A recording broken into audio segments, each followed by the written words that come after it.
What's up, ladies and gentlemen of YouTube? Boogie2988 coming at you live as I get through the power of the internet. And you guys have asked me for a Legend of Zelda Breath of the Wild review for quite some time, and I have been reluctant to create it because I feel like at first I felt like I hadn't played through the entire game yet, so it's very difficult to say that. Now that I've collected every memory and done a lot of the things that I wanted to do and seen the true ending, I feel like it's safe for me to go ahead and talk about my experiences with the game and then try to come up with whether I liked it or not, whether I recommend it or not, whether it's not it's worth picking up a Switch, and maybe even for the first time ever try to give it an overall score. So since my channel is not whitelisted by Nintendo, I can't show you specific examples from the game that I would like to show you when I'm talking about the game, nor did I capture all my gameplay. I streamed almost 90% of my gameplay, but it didn't capture all of it. But that's kind of a good thing because it's going to give me an excuse to try to create a relatively spoiler-free experience for you here. I will probably be a little bit spoilerish, but I'll try to avoid talking about big specifics, but I'll probably talk about locations and creatures in the game. I'll try to avoid plot points. It's fairly easy to do because there's not a lot of plot to the game. But let me start this off by saying that I absolutely adore this game, and it has a really solid chance of being my game of the year for 2017. It's probably one of the best games I've played in a really, really long time, and I really, really liked it. And that does not mean that it doesn't have its problems. There's plenty of problems, and we'll talk about that, but overall, it was one of the most enjoyable gaming experiences of my life. I can't get enough of it. Even now that I've beaten the final quest, I still feel the draw to go back and explore some of the things that I've missed because there's so much in the game that you can't possibly see and do everything. Korok seeds alone, there are 900 Korok seeds. Good luck finding every one of those. I can't even imagine the kind of time it would take to do that. And you know, I expected to like this game because it had the Zelda title to it, but in reality, that was only a small portion of why I liked it, because it's not really like a Zelda game. The plot and the story and everything else does not really feel like any of the Zelda games I've ever played.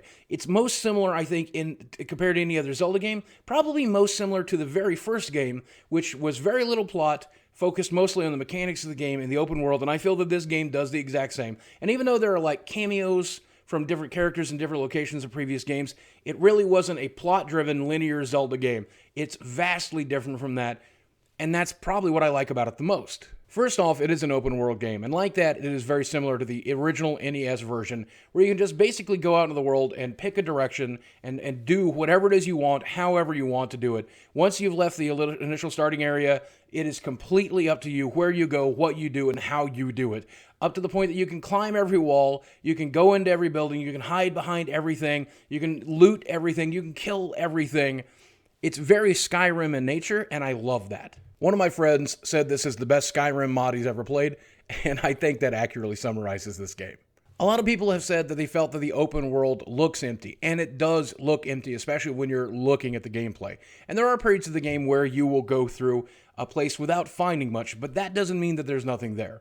Often there are hidden shrines in the area that you're walking through that you don't realize. There are Korok seeds, there are collectibles, there are interactions, there are stuff that you simply don't even realize is there. You could walk past 20 things that are well hidden and not even know that they are there. But it is true that combat is often spread out. Monster towers and monster spawn locations tend to be fairly far across from each other, and I actually think that's a good thing because it creates this good pacing where you're fighting for a while, you're doing this encampment, and then you're out exploring for a little while, you're finding collectibles, maybe you find a shrine, you do a shrine, and then you're right back into the combat, and then into the puzzles, and then into the combat, and then into exploration, and then into the combat, and I really love the cadence of that. That's probably one of the things that makes me enjoy the game so much. Sometimes it's super heart-pounding, and then sometimes it's just kind of relaxing, and I love the mix of the two.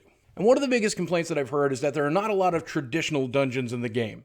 And that is true. There are not a lot of traditional dungeons in the game. And that's because I feel like the entire game is one giant dungeon. From the very moment you start the game to the very last fight, you are experiencing many bosses out in the wild. You're solving problems every step of the way. You're finding secrets and collectibles. You're using your items and the things that you've picked up to do different stuff and different outfits to do different stuff. The entire game is like one giant dungeon. And when you think about that game that way, you really understand why I love it. And what I specifically enjoyed is that not only did they allow you to solve the world any way that you want to, in any order that you want to, but you can do things any way you want to. Often, puzzles will have multiple answers. One of the most frustrating part about Zelda games for me as a lifelong fan has been trying to figure out what exactly the developers wanted me to do here, what exactly is the item that I needed here. but there are so many different options in this game. You can approach a shrine in multiple different ways. You can approach a combat in multiple different ways. You can approach a puzzle in multiple different ways. There's so many different ways to solve problems in this game that you'll probably, in your game playthrough, do something the developers never even anticipated. You will probably find a brand new, unique way to solve a problem that no one else has ever done, and that's what makes this game so unique and fun, especially to watch other people play it. And if Nintendo would have allowed me to here, I would have brought something in from my Twitch stream in which I solved a shrine in about 30 seconds by completely ignoring and bypassing the puzzle, and my audience went completely nuts. There's 2,200 people watching, and they couldn't believe that I just basically bypassed the shrine altogether, and that made me feel really good. So that is one of the things I love about this game. And I love physics sandboxes. I download all kinds of apps and all kinds of games in my lifetime in which you just play with the physics of the thing. And this game has some crazy physics. A lot of attention has been paid to detail. Not only do you have the basic 4 rooms, but multiple items and multiple things that can be combined in different situations to come up with completely different results.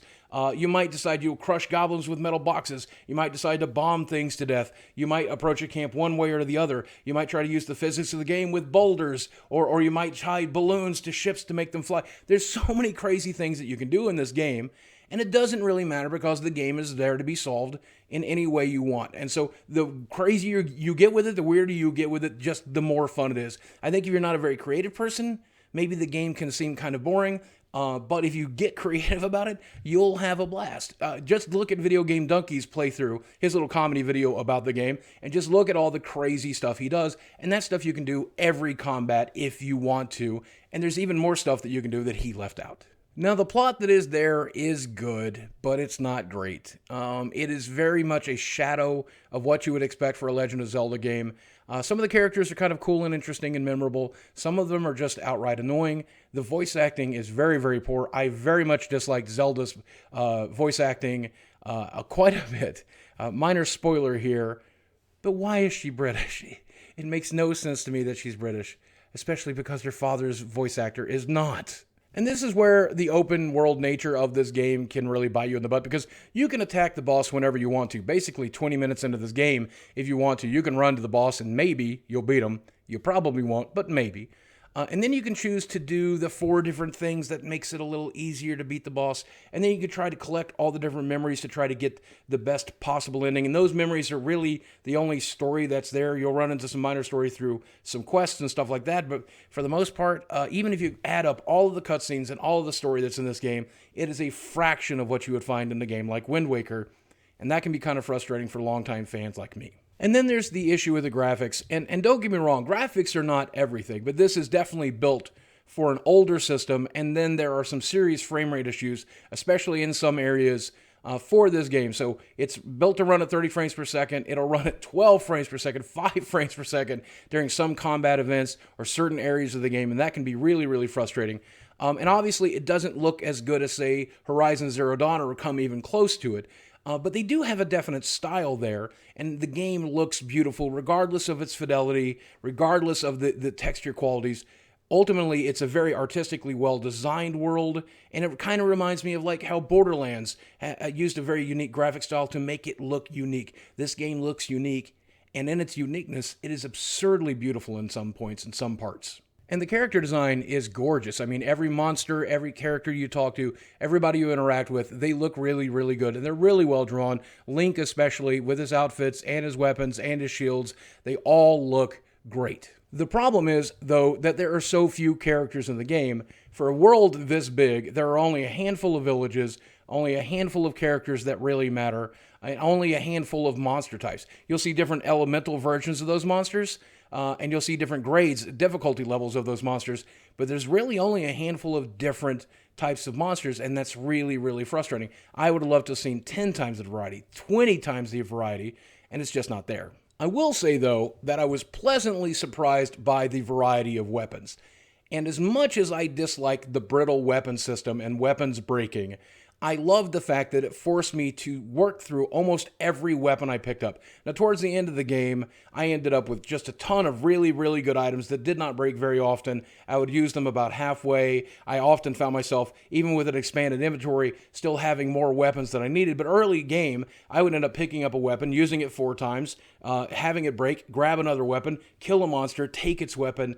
They used the system well. I would have really liked it if towards the end of the game, especially when it came to story-based quests or story-based items that you picked up, if those items had some level of permanency. Instead, they break and either recharge or they break and you can get them remade. I wish those weapons had just simply not broken at all until you eventually had a variety of different types of weapons that you got through stories. You had one of each type of weapon that was permanent, and I think that would have been a great solution to the problem. And then again, there's the stamina system, and I understand why they felt it was necessary. They didn't want you climbing indefinitely. They didn't want you flying indefinitely.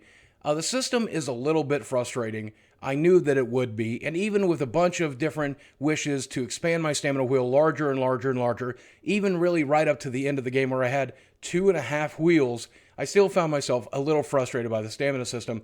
You get used to it, but I still don't think it's a great system. I really hope they don't use it again in future games. Now, when it came to the Guardians, I loved the Guardians and the way that you unlocked them and the way that you used them. When it came to the shrines, a lot of people said the shrines taking place of regular dungeons was frustrating.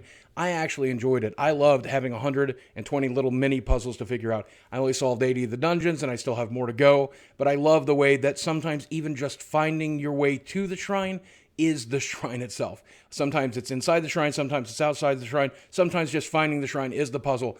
I love that. I love that. I think the shrine system is fantastic. I'd like to see it again. And I will say, I think the cooking system is something either you will love or you will hate. It does give you a little bit of busy work in the game, and it can be kind of frustrating, and food is absolutely necessary in this game.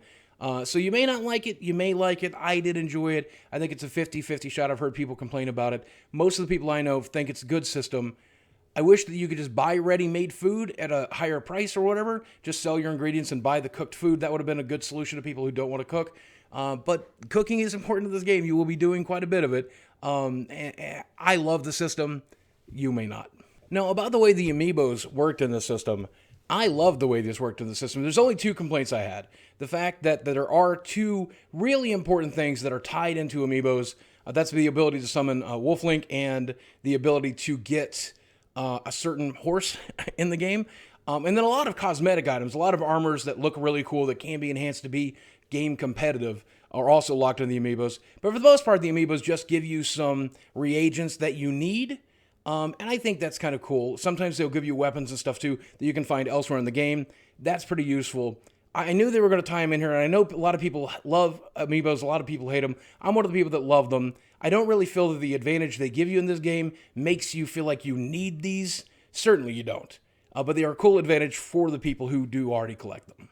My least favorite thing about the game, and my least favorite mechanic, is the way that you expose the map. They borrowed the Ubisoft Assassin's Creed system here. And not only that, they made some of the towers puzzles, and annoying puzzles at that. Sometimes they're just rudely annoying. That was my least favorite part about the game. You may feel differently, and that's fine. That is subjectively my least favorite part of the game, and I really wish they had done a different system instead of these towers, maybe even just doing dungeons that you could explore or some mini dungeons that allowed you to open up that area.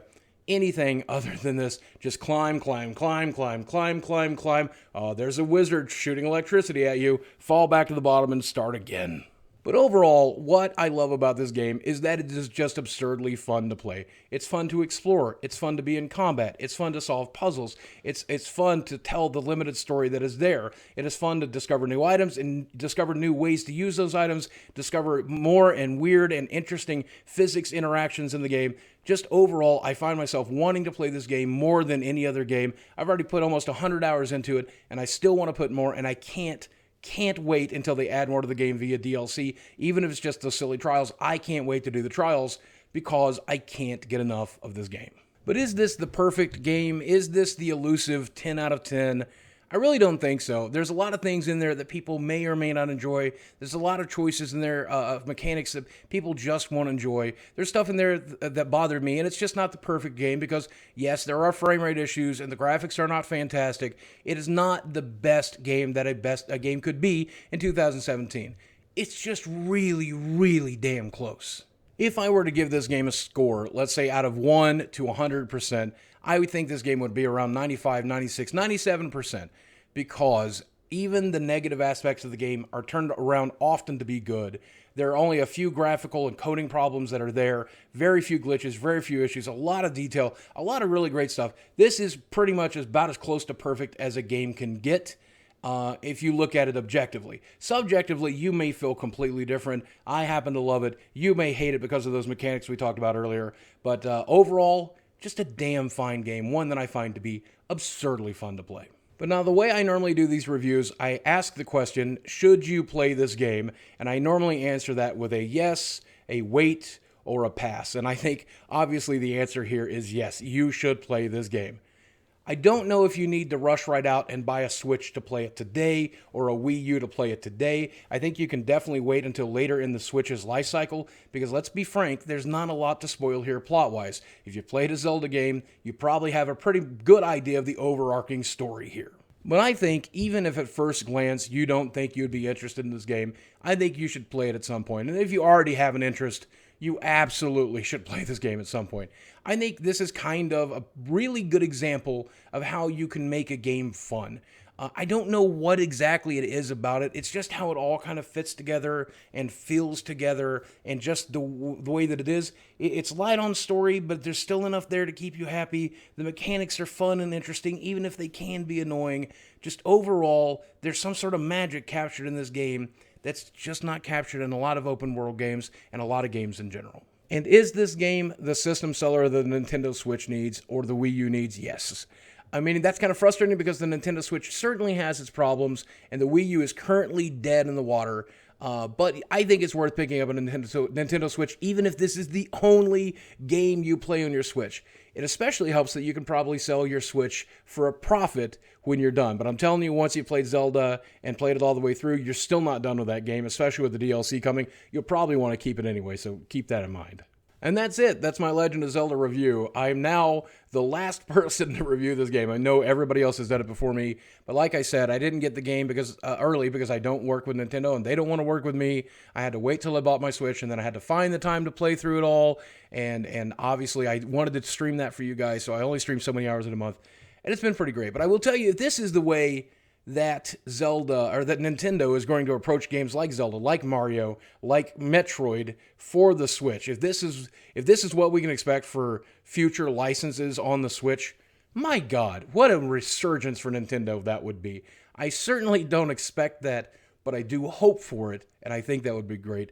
But that's just my opinion. I could be wrong, and I'd love it if you let me know in the comment section below. Drop a like on this video, subscribe if you haven't, it really would help me out.